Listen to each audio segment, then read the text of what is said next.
बिस्मिल्लाहिर्रहमानिर्रहीम। अस्सलामु अलैकुम। उम्मीद करता हूँ कि तमाम दोस्त खैरियत से होंगे। दोस्तों, आज की हमारी वीडियो का टॉपिक उन बच्चों के मुतालिक है जो दूध नहीं पी रहे। आज की इस वीडियो में हम ये बताएंगे कि उनकी दूध ना पीने की क्या वजूहात हो सकती हैं और उन बीमारियों का हल कैसे किया जा सकता है। आपसे गुजारिश है कि आप वीडियो अंत तक देखें, आपको इस वीडियो से बहुत ज्यादा फायदा हासिल होगा।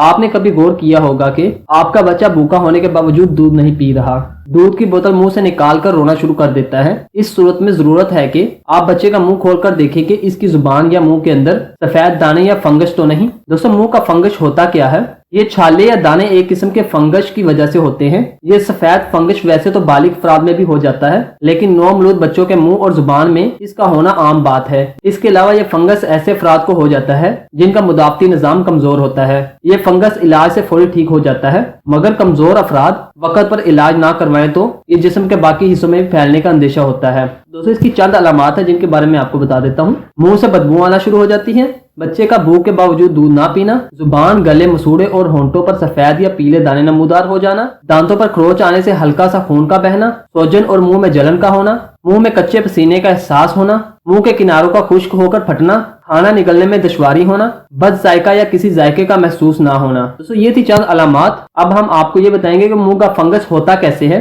बच्चों के मुंह में ये चूसनी या दूध पीने वाली बोतल के जरिए आता है। इसके अलावा अगर माँ के जिस्म में फंगस मौजूद हो तो वो भी पैदाइश के साथ साथ बच्चों में मुंतकिल हो जाता है। दूध पिलाने के दौरान भी माँ से बच्चे के जिस्म में फंगस जा सकता है। बड़ों में ये गंदे इनहेलर इस्तेमाल करने या ऐसे अफराद से मिलने जुलने से मुंतकिल होता है जिनमें ये फंगस पहले से मौजूद हो। दोस्तों, ये थी फंगस आने की वजूहात। अब हम आपको इसका इलाज बताएंगे। मुंह के फंगस को खत्म करने के लिए बेहतरीन एंटी फिंगल दवाएं बाजार में दस्तयाब होती हैं जो डॉक्टर की तजवीज पर इस्तेमाल की जा सकती हैं।